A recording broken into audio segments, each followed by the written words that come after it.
नमस्कार दोस्तों, मैं हूं हेमराज कटारिया और स्वागत है आप लोगों का हमारे चैनल HK नॉलेज एकेडमी पर। तो आज हम पढ़ेंगे यूरोपीय कंपनियों का भारत आगमन भाग 2। ठीक है, भाग ए हम पहले पढ़ चुके हैं। उस वीडियो का लिंक हमारे डिस्क्रिप्शन में दिया गया है, आप जाकर उसको देख सकते हैं। ठीक है, उस भाग एक में हमने पुर्तगाली और डचों के बारे में पढ़ा था। पुर्तगाली और डच कंपनी कैसे भारत आई थी, क्या उनका प्रभाव रहा था, कब तक उनका प्रभाव भारत में रहा था और क्या क्या उनकी व्यापारिक सफलताएं थी। ठीक है, आज हम पढ़ेंगे अंग्रेजों के बारे में, अंग्रेजी कंपनियों के बारे में पढ़ेंगे। भाग 2 के अंदर वो कैसे वो भारत आए, उनका क्या क्या प्रभाव रहा। और ठीक है, तो देखते हैं आगे हम इस वीडियो में। तो ये देखिए अंग्रेज, ये रहा इंग्लैंड, सॉरी ये रहा इंग्लैंड, और ये है स्कॉटलैंड, ये वेल्स है, और ये नॉर्दर्न आइलैंड। तो इन चारों को मिला के क्या बनता है? UK, United kingdom of Britain. ठीक है, तो ये इंग्लैंड है, यहाँ के निवासी थे ये अंग्रेज। ठीक है, इंग्लिश भी कहते हैं इनको। यहाँ से ये देखिए, ये फ्रांस रहा, और ये स्पेन रहा, ये पुर्तगाल रहा। ठीक है, ये यहाँ से ये सारे के सारे कोस्टल जो देश थे, कंट्रीज थे, वो व्यापार करते थे भारत में। ठीक है, तो ये इंग्लैंड है। अब देखिए आगे हम देखते हैं। पहला पॉइंट है हमारा, भारत आने वाला प्रथम अंग्रेज फादर थॉमस स्टेफेंस था, जो कि पादरी के रूप में पुर्तगालियों के साथ 1580 में 79 में गोवा में आया। ठीक है, तो पहला अंग्रेज कौन था? Father Thomas Stephens. ये एक फादर थे, एक पादरी थे, जो पुर्तगालियों के साथ 1579 में आए थे, गोवा में आए थे। ठीक है, अब देखिए दूसरा पॉइंट है, दूसरा अंग्रेज नागरिक राल्फ फिंच था। राल्फ फिंच के बारे में हमने हमारे एक वीडियो मध्यकालीन भारत में विदेशी यात्री, उसके अंदर हमने इसका विस्तार से वर्णन किया। आप उसको जाकर देख सकते हैं, उस वीडियो का लिंक भी डिस्क्रिप्शन में दिया गया है। ठीक है, जो 1588 से 1591 में भारत आया, और ये एक व्यापारी था। तो ये व्यापार के सिलसिले में भारत आया था, और अकबर के काल में ये भारत आया था। ठीक है, दूसरा नागरिक कौन था? Ralph Finch. अब देखिए अगला पॉइंट है, ब्रिटिश कंपनियों में सर्वप्रथम लिवेंट कंपनी को 1593 में व्यापार करने का अधिकार प्राप्त। तो ब्रिटिश कंपनियों में सबसे पहली कंपनी कौन थी? लिवेंट कंपनी, जो कब बनी थी? 1593 में, और इसको व्यापार करने का अधिकार 1593 में एलिजाबेथ के काल में मिला। ठीक है, अब देखिए अगला पॉइंट है, 24 सितंबर 1599 में को अंग्रेज ईस्ट इंडिया कंपनी अथवा the governor and company of merchants of trading into the east Indies की स्थापना हुई, जिसे एलिजाबेथ ने 15 वर्ष का अधिकार पत्र प्रदान किया, जिसे जेम्स प्रथम ने अनिश्चित काल के लिए बढ़ा दिया। दोस्तों दूसरी जो कंपनी है, बहुत इंपॉर्टेंट है, इस पॉइंट को नोट कर लेना, 24 सितंबर 1599 को। ठीक है, तो 24 सितंबर 1599 को अंग्रेज ईस्ट इंडिया कंपनी बनती है, और इसका दूसरा नाम क्या है? The governor and company of merchants of trading into the east Indies. तो इसकी स्थापना होती है, जिसे एलिजाबेथ ने 15 वर्ष का अधिकार पत्र दिया था भारत से व्यापार करने का। ठीक है, और जेम्स प्रथम ने अनिश्चित काल के लिए बढ़ा दिया। दोस्तों देखिए, जो ईस्ट इंडीज़ कंपनी है उसकी 1599 में स्थापना होती है, और जो डच कंपनी है, डच ईस्ट इंडीज है, उसकी स्थापना होती है 1601 के अंदर। ठीक है, अंग्रेजों की कंपनी जो है वो 1599 में पुर्तगालियों के बाद स्थापित होती है, लेकिन इनका व्यापार कब से शुरू होता है भारत के साथ? 1603 में। लेकिन इससे पहले जो 1601 में क्या होता है कि 1601 में डच कंपनी बनती है, और 1601 में डच कंपनी भारत में व्यापार करने के लिए आती है। ठीक है, तो इसलिए कर्म क्या हो गया कि भारत में आने वाली विदेशी कंपनियों का कर्मानुसार बताइए। ठीक है, तो पहली कंपनी कौन सी? पुर्तगाली, उसके बाद डच कंपनी, उसके बाद इंग्लिश कंपनी। ठीक है, तो इस क्रम को ध्यान रखना, पहले पुर्तगाली है, विदेशी कंपनियों का भारत आगमन में क्रम कैसा रहेगा? सबसे पहले पुर्तगाली आए थे, उसके बाद डच आए थे, उसके बाद अंग्रेज आए थे। ठीक है, ध्यान रखना, आगे हम दूसरी कंपनी उसके बारे में चर्चा करेंगे। ठीक है, और अगर स्थापना के बारे में पूछा जाए कि विभिन्न विदेशी कंपनियों की स्थापना के बारे में बताए, तो उनके काल कर्म अनुसार तो सबसे पहले पुर्तगाली कंपनी की स्थापना हुई थी, उसके बाद ब्रिटिश कंपनी यानी अंग्रेज ईस्ट इंडिया कंपनी की स्थापना हुई थी, उसके बाद डच कंपनी की स्थापना हुई थी। तो ये इंपॉर्टेंट बात है, इसे नोट कर लेना दोस्तों। ठीक है, अब हम अगले पॉइंट पर बढ़ते हैं। कंपनी का आरंभिक नारा था भूभाग नहीं केवल व्यापार। तो आरंभिक जो नारा क्या था? वो भूभाग नहीं केवल व्यापार। तो उनका उद्देश्य केवल व्यापार ही था, उस पर कोई भूभाग पर कोई अधिकार करना नहीं था। ठीक है, अगला पॉइंट है, जेम्स लैंगस्टर ने 1601 से 1603 की यात्रा के दौरान कंपनी के कमांडर थे। वे भारत की मुख्य भूमि पर नहीं आए और निकोबार द्वीप से सुमात्रा चले गए। जहाज का नाम क्या था उनका? Red dragon. तो जेम्स लैंगस्टर थे, वो 1601 में व्यापार शुरू कर दिया था ईस्ट इंडीज कंपनी ने, लेकिन वो भारत के साथ नहीं करा था दोस्तों। वो जावा और सुमात्रा और जो अन्य पूर्वी देश थे उनके साथ उन्होंने व्यापार शुरू करा था। 1603 तक वो अन्य देशों के साथ ही व्यापार करते थे। जेम्स लैंगस्टर वो कभी भारत की मुख्य भूमि पर नहीं आए थे, सिर्फ निकोबार द्वीप समूह तक आए थे, और वहां से वो जावा सुमात्रा चले गए थे। ठीक है, तो अगला पॉइंट देखते हैं, और उनके जहाज का नाम क्या था? Red dragon. अगला पॉइंट है, जहांगीर ने हॉकिंस को सूरत में व्यापार करने की अनुमति दी तथा तब अंग्रेजों ने सूरत में 1608 में फैक्ट्री स्थापित की। जहांगीर ने पुर्तगालियों के विरोध के कारण अनुमति रद्द कर दी। दोस्तों बहुत इंपॉर्टेंट पॉइंट है, ध्यान रखना। जहांगीर ने हॉकिंस को सूरत में व्यापार करने की अनुमति दे दी थी 1607 में, ठीक है, 1608 के अंदर। लेकिन क्या होता है कि अंग्रेजों ने जब उनको व्यापार करने की अनुमति मिल जाती तो अंग्रेज क्या करते, गैर आधिकारिक तरीके से, आधिकारिक रूप से नहीं, गैर आधिकारिक तरीके से सूरत में अपनी व्यापारिक कोठी या अपनी फैक्ट्री स्थापित कर लेते हैं 1608 के अंदर, ठीक है। और इसी बीच क्या होता है कि पुर्तगालियों का प्रभाव उस समय भारत में बहुत ज़्यादा रहता है। तो पुर्तगालियों के प्रभाव में अगर जहांगीर ने क्या करा कि जो अंग्रेजों को जो व्यापार करने की अनुमति दी थी हॉकिंस को, वो क्या कर देता है, जहांगीर उन्हें रद्द कर देता है, ठीक है। तो जो व्यापार करने की अनुमति वो रद्द कर दी जाती है अंग्रेजों की जहांगीर द्वारा 1608 के अंदर, पुर्तगालियों के प्रभाव में। अगर अगला पॉइंट देखिए दोस्तों, इंपॉर्टेंट है। नवंबर 1612 में कप्तान बेस्ट सवाली हॉल या सोली हॉल के युद्ध में पुर्तगालियों की भारत में अजेयता का मिथक टूटता है और मुगल दरबार में अंग्रेजों की प्रतिष्ठा में वृद्धि होती है। बहुत इंपॉर्टेंट पॉइंट है दोस्तों, स्वाली हॉल या सोली हॉल का युद्ध। अब ये स्वाली हॉल या सोली हॉल का, ये सूरत के पास एक कोस्टल रीजन है, वहाँ एक छोटा सा गाँव था, वहाँ ये युद्ध होता है, छोटा सा युद्ध होता है दोस्तों। किसके बीच में, कैप्टन बेस्ट जो अंग्रेजों के कैप्टन थे और पुर्तगालियों के बीच में युद्ध होता है छोटा सा, जिसमें क्या होता है कि पुर्तगाली हार जाते हैं। उस समय तक ये समझा जाता था इस युद्ध के पहले कि पुर्तगालियों का कोई हरा नहीं सकता था भारत के अंदर। हालांकि 1587 में क्या हुआ था, अरमेडा नाम का जो नाविक बेड़ा था स्पेनिश और पुर्तगालियों का, उसको अंग्रेजों ने हराया था, ठीक है। तो वो मिथक भी उन्होंने तोड़ा था अंग्रेजों ने। लेकिन भारत के अंदर पहली बार पुर्तगालियों को कौन से युद्ध में हराया था, स्वाली हॉल के युद्ध में अंग्रेजों ने पुर्तगालियों को हराया था 1612 में, ठीक है। तो इससे क्या होता है, इस युद्ध के जीतने से अंग्रेजों की प्रतिष्ठा मुगल दरबार में बढ़ जाती है, ठीक है।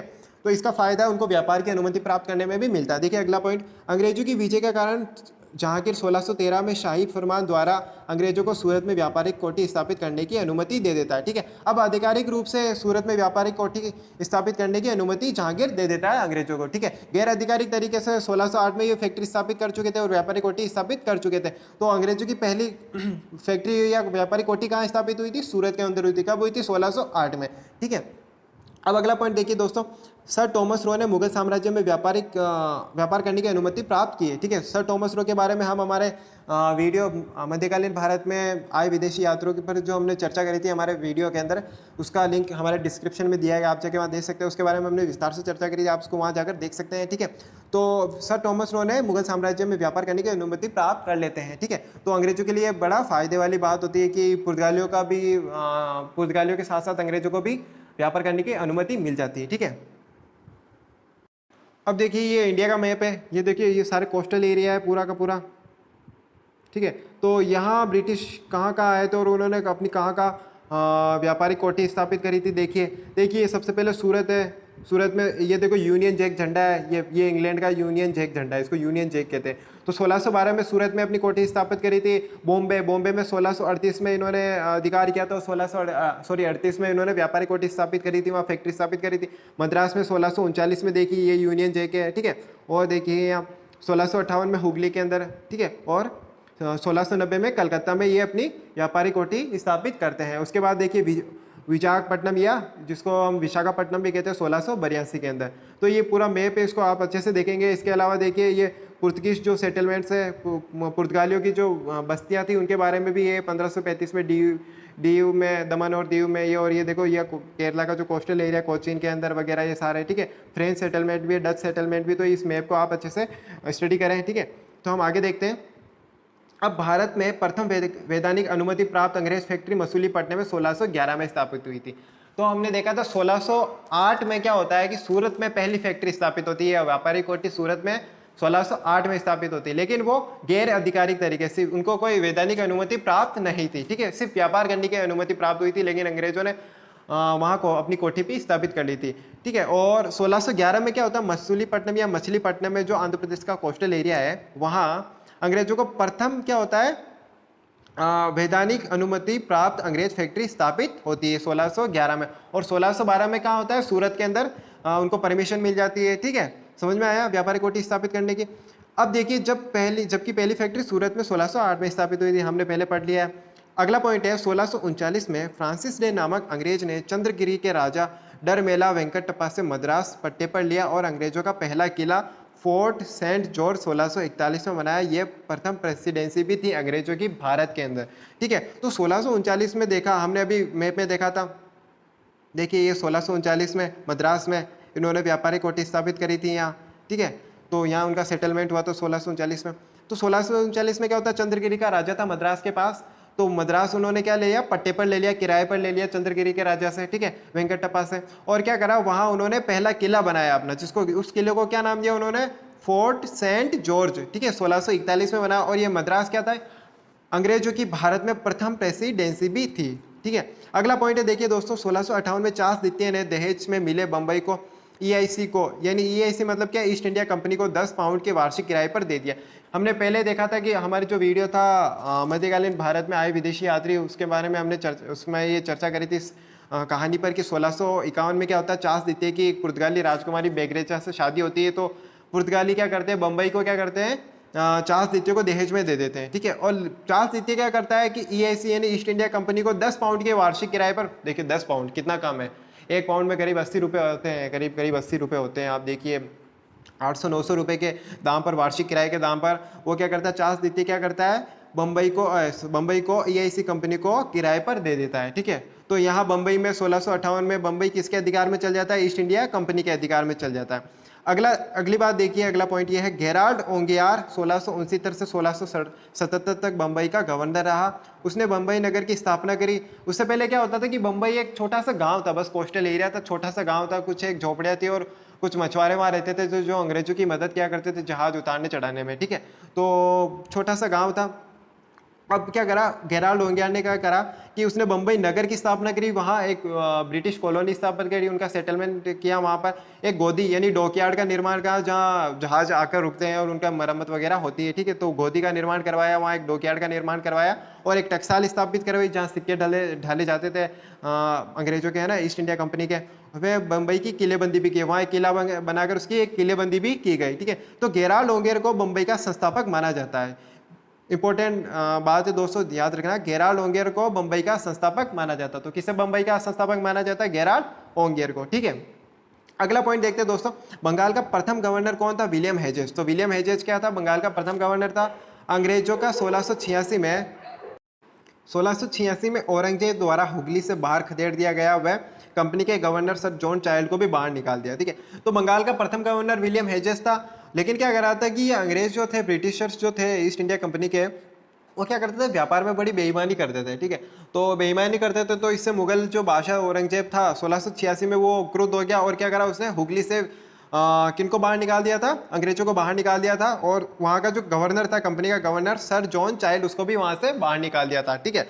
तो अगला पॉइंट दोस्तों देखिए, 1698 से 1699 में क्या हुआ, बंगाल के सूबेदार अजीमुशान की अनुमति के बाद कंपनी ने जमींदार इब्राहिम खां से 1200 रुपये में सूतनाती, गोविंदपुर व कलकत्ता की जागीरें खरीद ली। तो 1698 में बंगाल का एक सूबेदार था अजीमुशान, उसकी अनुमति लेकर जमींदार इब्राहिम खान से अंग्रेजों ने क्या करा, 1200 रुपये के किराए में सूतनाती, गोविंदपुर और कलकत्ता की जागीरें खरीदी। सिर्फ 1200 रुपये में ये 3 गांव, ये गांव थे पहले, सूतनाती, गोविंदपुर और कलकत्ता, तो ये गांव थे, इन तीनों की जमींदारी या जागीर खरीद ली, किससे, इब्राहिम खान से, 1698-99 से। और इन तीनों को मिलाकर आधुनिक कलकत्ता के नींव किसने रखी थी, जॉब चरनाग ने 1699 में रखी।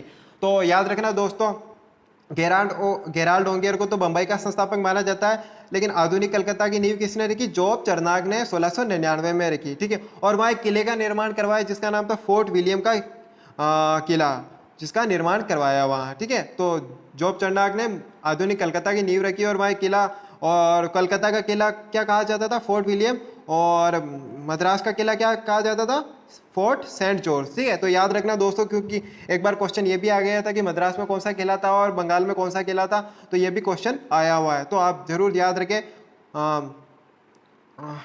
फोर्ट सेंट जॉर्ज तो कहाँ है, मद्रास के अंदर है, और जो फोर्ट विलियम कहाँ है, वो कलकत्ता में है, ठीक है। 1699 में कलकत्ता की स्थापना हुई।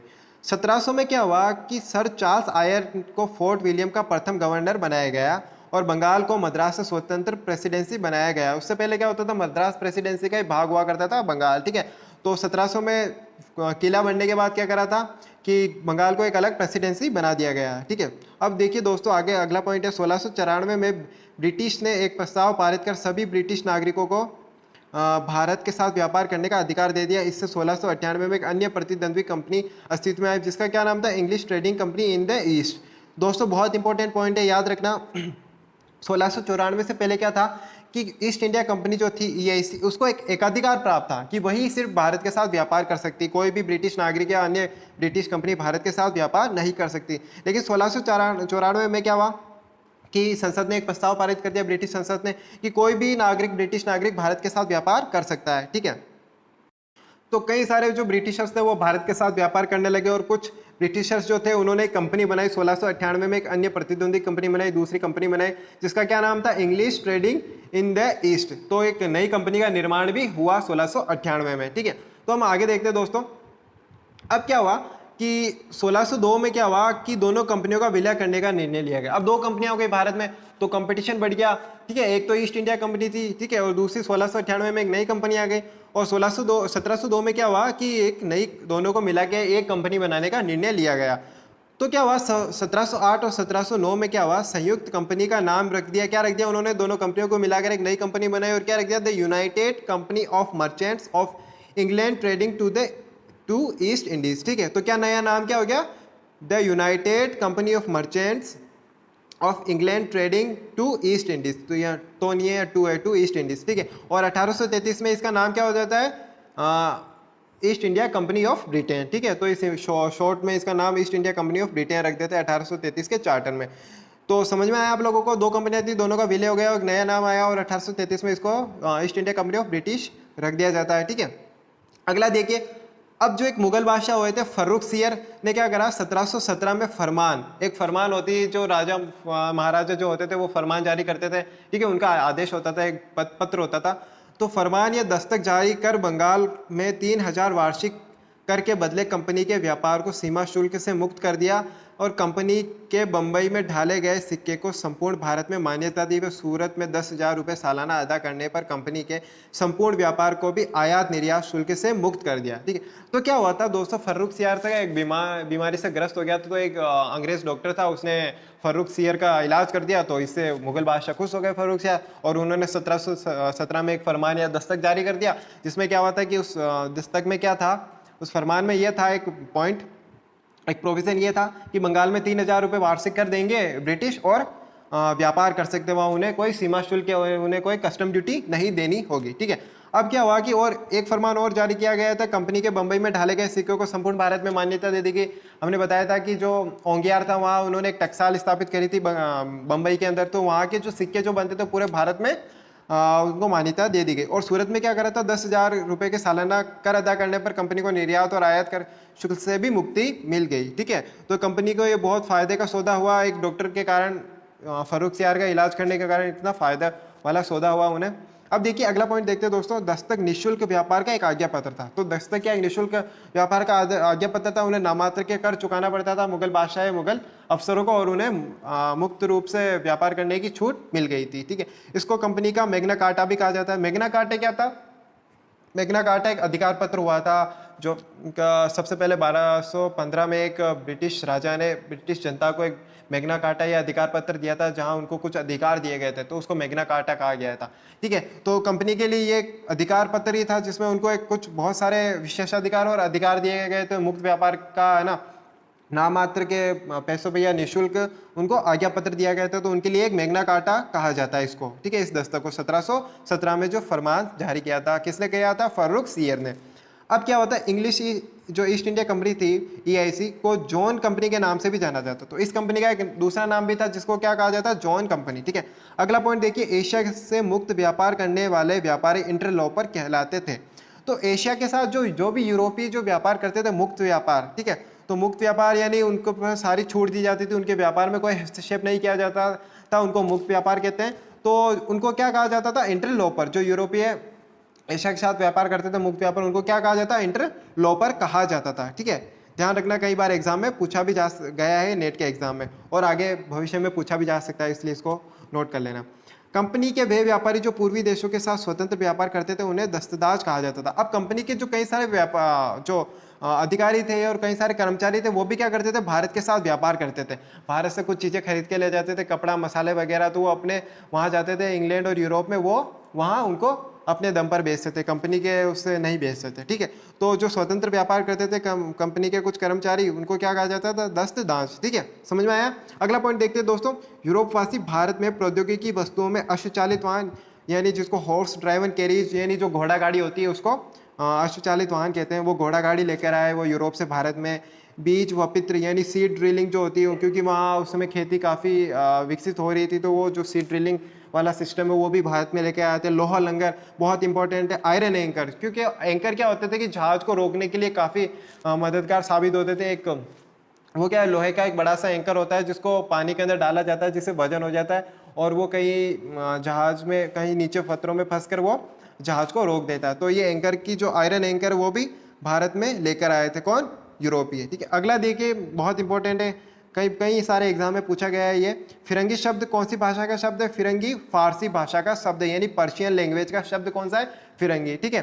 तो आशा है आप लोगों को ये समझ में आया होगा, ये वीडियो काफ़ी कुछ क्लियर हुआ होगा।